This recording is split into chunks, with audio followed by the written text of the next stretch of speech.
Once, in a remote village nestled deep within the arid desolation of the Sahara, there lived a man named Malik.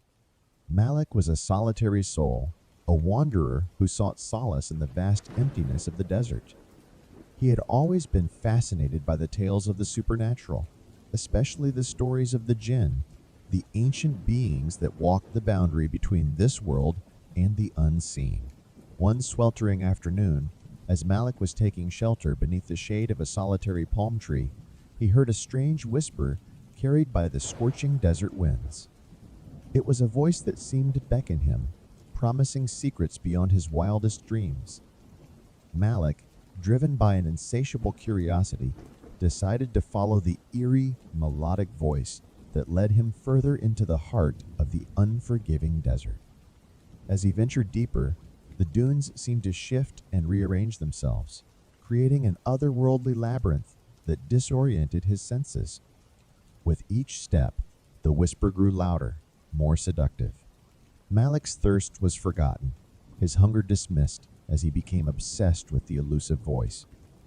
Days turned into nights, and the desert transformed into a haunting realm. The moonlight revealed a figure, shrouded in an ethereal mist, standing at the center of an ancient, sand-encrusted circle.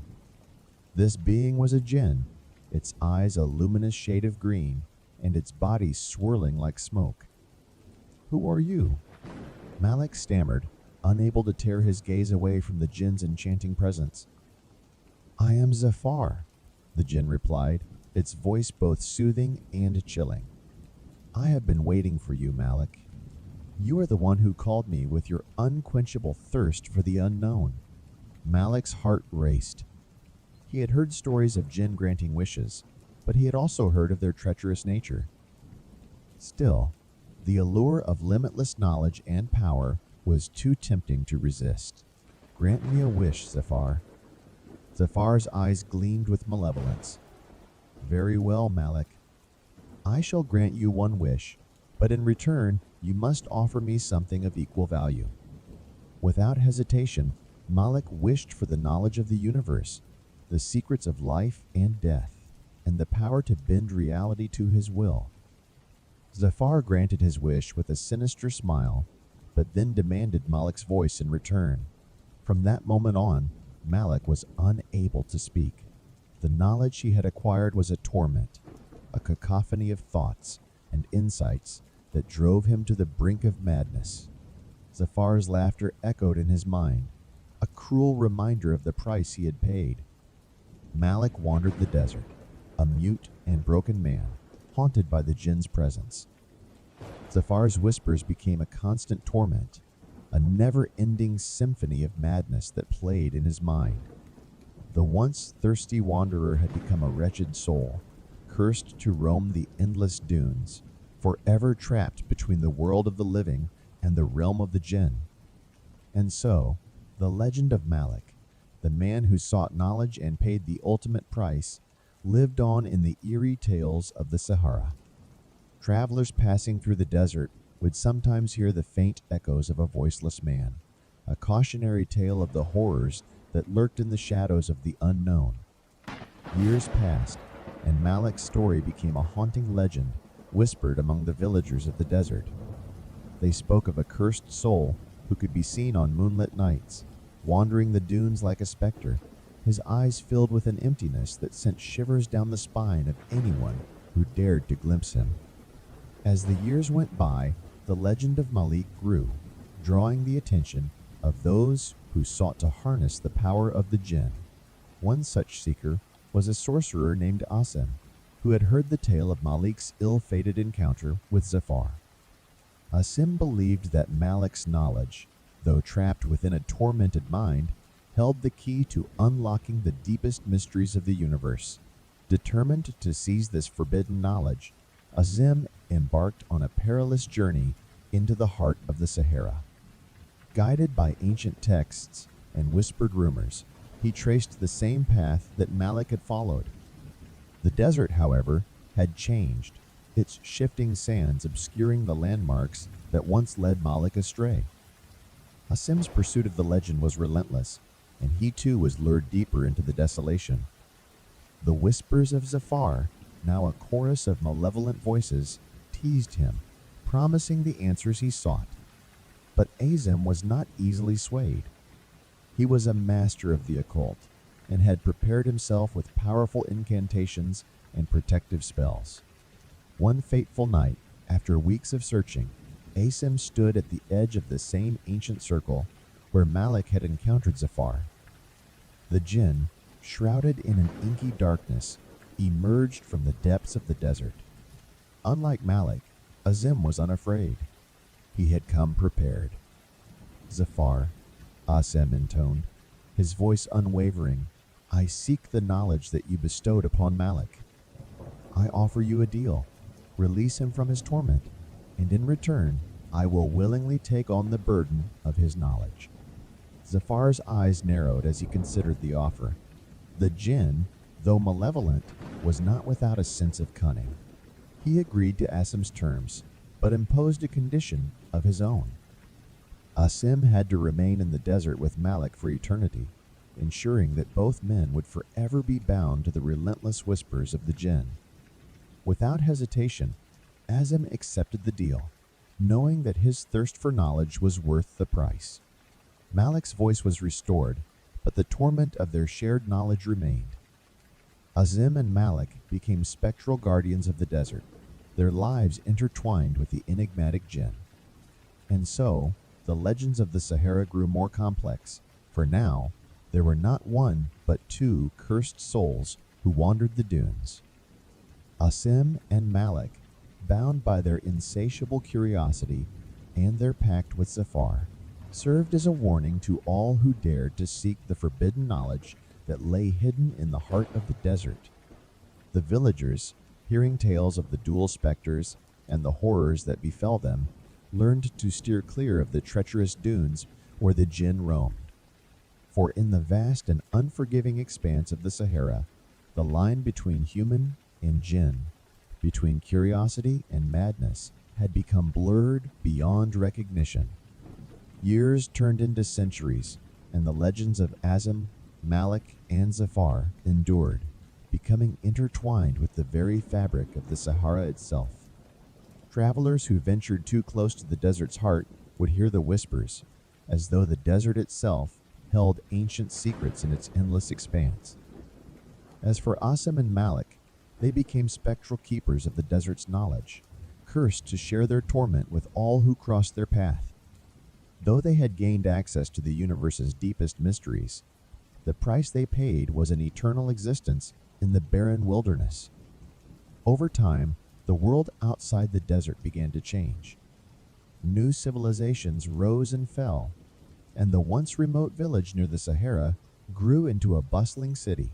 But the legends of the Jinn and the cursed wanderers persisted, passed down through generations as cautionary tales of the perils of unchecked curiosity.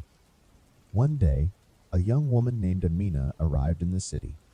She was a scholar, drawn to the ancient stories of the desert, and she sought to unravel the mysteries that had haunted her dreams since childhood. Amina had heard the tales of Asim, Malik, and Zafar, and believed that the answers to her questions lay hidden in the heart of the Sahara. Driven by an insatiable curiosity, Amina embarked on a perilous journey into the desert. She navigated the shifting dunes, her determination unwavering, and her heart filled with the belief that she could uncover the truth. As Amina ventured deeper into the desert, she began to hear the whispers, the same seductive, haunting voices that had lured Malik and Asim. But she had prepared herself well, armed with knowledge passed down through generations, and she resisted their call. Finally, she reached the ancient circle, where the spectral forms of Asim and Malik stood guard, their eyes filled with sorrow and torment. The moment Amina entered the circle, the whispers ceased, and the spirits turned their attention to her. "I seek the knowledge of the Jinn," Amina declared, her voice steady, her resolve unbreakable. "I seek to understand the secrets of the universe, and I offer myself willingly." Azim and Malik exchanged glances, their faces etched with centuries of suffering. They knew the weight of the knowledge they held, the torment it brought. but they also recognized Amina's determination, her thirst for understanding, and her willingness to bear the burden. With a heavy heart, they agreed to her request. Amina felt a surge of ancient knowledge flood her mind, the cosmos revealing its secrets to her. The whispers of the Jinn were hers to command, but she knew the price she had paid. Amina left the desert with her newfound knowledge, carrying the weight of the universe's mysteries with her. She became a scholar of unparalleled wisdom, sharing her insights with the world, but never revealing the source of her knowledge. As for Azam and Malik, they remained in the desert, their curse unbroken, but their purpose now fulfilled. Amina's arrival had given them a glimmer of hope, a chance to pass on the burden they had carried for so long. And so, the legends of the Sahara continued to evolve, now with a new chapter 1 of a fearless scholar who had tamed the whispers of the Jinn and carried the secrets of the universe within her. It served as a reminder that the pursuit of knowledge was a path fraught with peril, but for those who dared to tread it, the rewards were beyond imagination. In the years that followed, Amina's newfound wisdom became legendary, and her name echoed throughout the world. Her discoveries advanced science, medicine, and technology in ways that had once been thought impossible. Yet the secrets she held were guarded fiercely, for she understood the cost of her knowledge and the chaos it could unleash.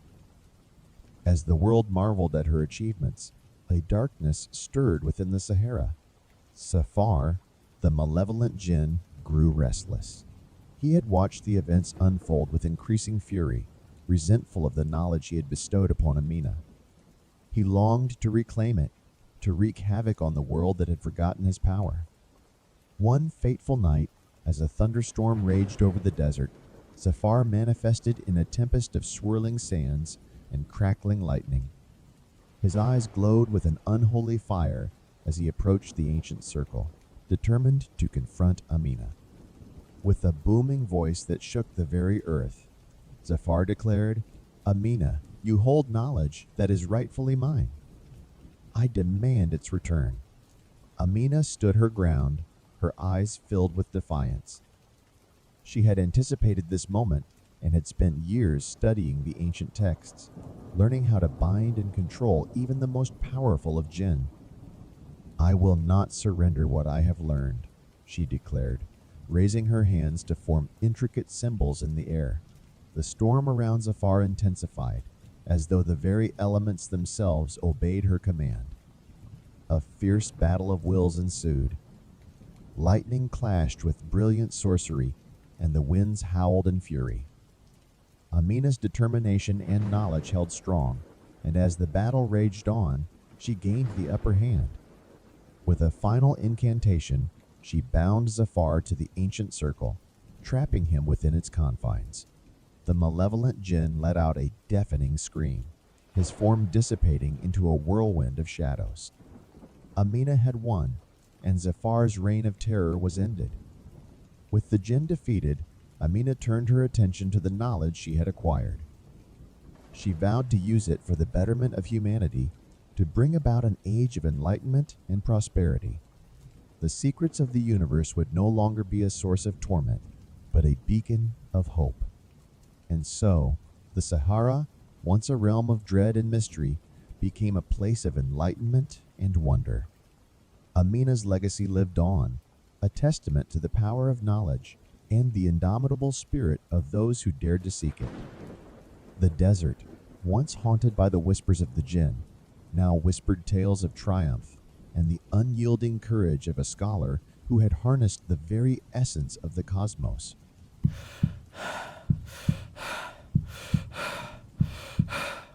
In a quaint village, nestled deep within a dense forest, there stood a grove known to the locals as the Enchanted Grove. The grove was said to be a place of magic, where the ordinary laws of nature seemed to bend and twist, creating wonders beyond imagination. At the heart of the grove stood a massive, ancient oak tree, its branches stretching high into the sky like the arms of a guardian. Its leaves shimmered with an otherworldly iridescence, casting a gentle, multicolored glow upon the ground. This tree was rumored to be the source of the grove's enchantment. The villagers revered the grove and believed it held the key to granting their deepest wishes. But there was a catch. Only those deemed pure of heart and worthy could enter the grove and make a wish. Among the villagers, there was a young woman named Elora. She possessed a kind heart and an unwavering spirit, making her a beloved member of the community. Elora had heard the legends of the enchanted grove all her life and yearned to make a wish that would bring prosperity and happiness to her village.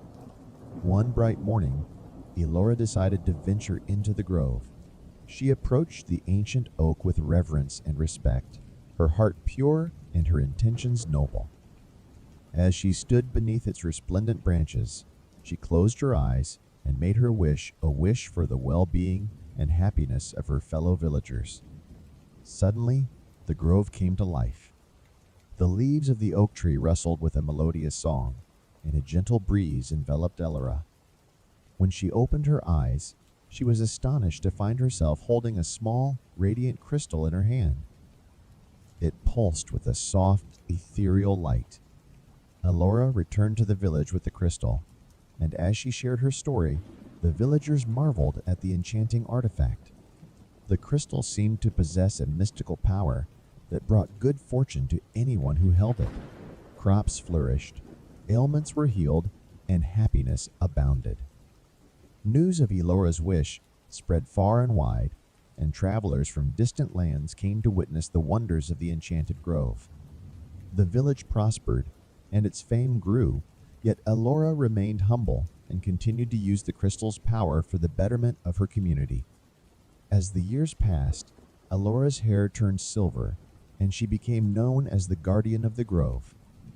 She taught the villagers the importance of purity of heart, kindness, and the true meaning of making selfless wishes. The enchanted grove thrived under her guidance, and its magic touched the lives of countless people. And so, the legend of the enchanted grove endured, a testament to the power of purity of heart and the magic that could be found in the most unexpected places. Elora's selfless wish had not only transformed her village, but had also shown the world that sometimes the greatest magic of all was the goodness that resided within the human heart. As decades passed, the enchanted grove continued to flourish under Elora's care, and its magic touched the lives of generations. But as the village thrived, it also caught the attention of those with darker intentions. Word of the grove's incredible power reached the ears of a sorcerer named Kyle, a man driven by ambition and greed. Kyle had amassed a fortune by exploiting magic for his own gain, and he believed that the enchanted grove held the ultimate source of power. One moonless night, Kyle and his band of dark-hearted followers arrived at the village, determined to seize the grove's magic for themselves. They believed that the purity of heart requirement was a mere legend, and that the crystal could be taken by force. Elora, now aged but still resolute, sensed the impending threat. She knew that the enchanted grove must be protected at all costs. With the crystal in hand, she ventured into the heart of the grove one last time, drawing upon its magic to prepare a defense. As Kyle and his followers approached the ancient oak, they were met with a dazzling display of light and sound. The trees themselves seemed to come to life, their branches entwining to form a formidable barrier. The ground trembled beneath them, and a chorus of ethereal voices echoed through the grove, warning them of the consequences of their greed. Undeterred, Kyle unleashed his dark magic, launching powerful spells and incantations against the grove's defenses. But the magic that protected the enchanted grove was ancient and pure, and it withstood Kale's assaults with unwavering strength. Elora, standing at the heart of the grove, channeled the crystal's power, her eyes filled with determination. With a radiant burst of energy, she summoned a protective barrier that enveloped the grove, repelling Kyle and his malevolent followers. Defeated and humbled, Kyle and his band were cast out of the village, their dark intentions thwarted by the purity of heart that guarded the enchanted grove.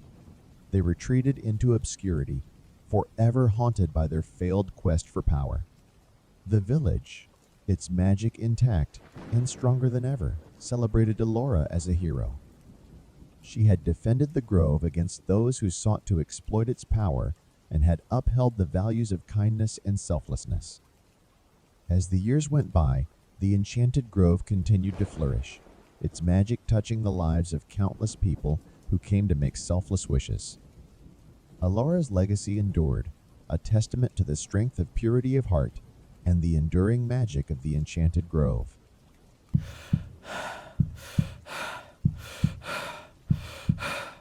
Nestled on a rocky coast, overlooking a turbulent sea, there stood a lighthouse known as the Beacon of Hope. It was a marvel of engineering, with its tall white tower and a brilliant, ever-spinning light that guided ships safely through treacherous waters for generations. The village nearby relied on the lighthouse, and it had become a symbol of safety and comfort. For decades, a dedicated lighthouse keeper named Thomas had tended to the Beacon of Hope. His life was intertwined with the rhythmic churning of the light, the sound of the crashing waves, and the solitude of his post. He took great pride in his duty, knowing that his work saved countless lives. One stormy night, as lightning split the sky and waves roared like titans, a ship found itself in dire straits. The crew had lost their way in the tempest, and they desperately needed the guiding light of the lighthouse to avoid disaster. But to their horror, the Beacon of Hope had gone dark.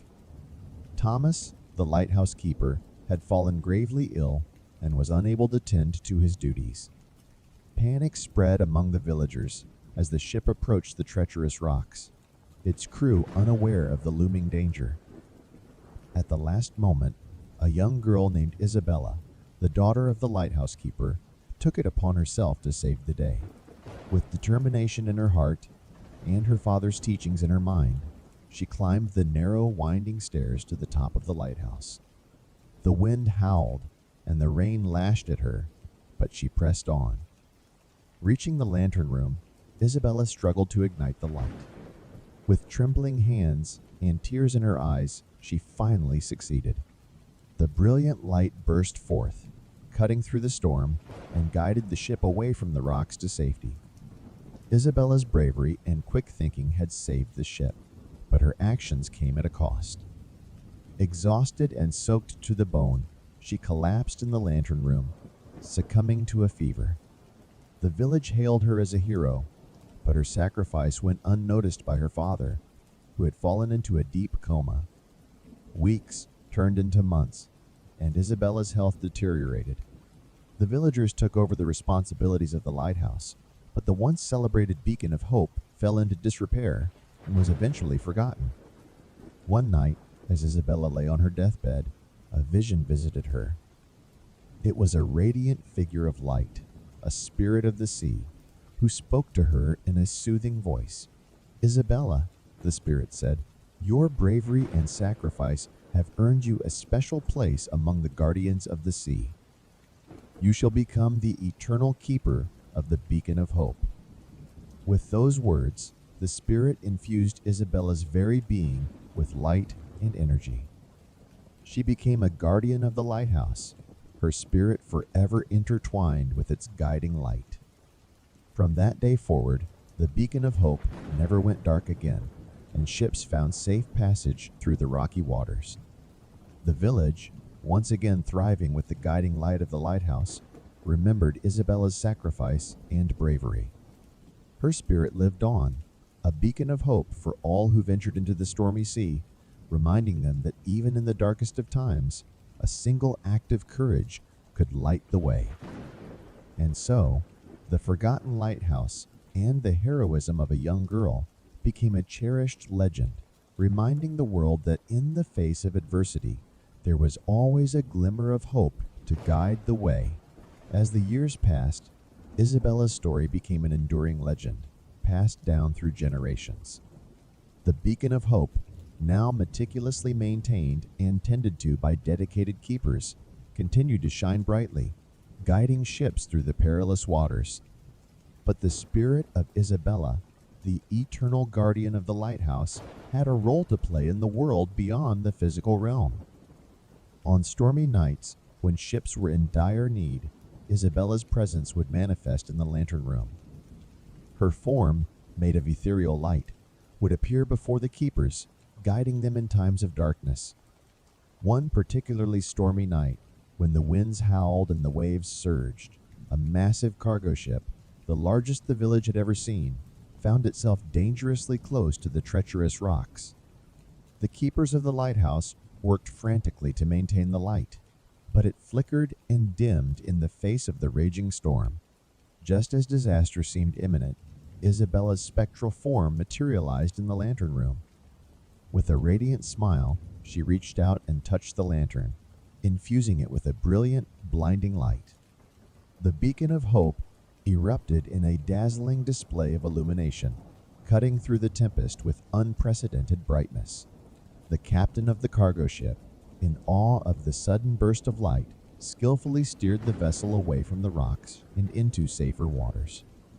The crew, who had braced for catastrophe, cheered in jubilation as they realized they had been saved by the legendary guardian of the lighthouse. With her mission accomplished, Isabella's spectral form faded into the night, leaving the keepers in awe of her selfless heroism. The cargo ship sailed safely to its destination, its crew forever indebted to the guardian of the beacon of hope.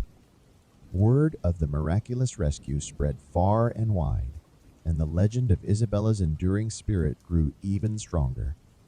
The lighthouse, forever a symbol of hope and salvation, continued to stand tall, a testament to the bravery of a young girl who had become its eternal guardian. And so, the beacon of hope remained a beacon of light and courage, reminding all who saw it that even in the fiercest storms of life, there would always be a guiding light to lead the way to safety.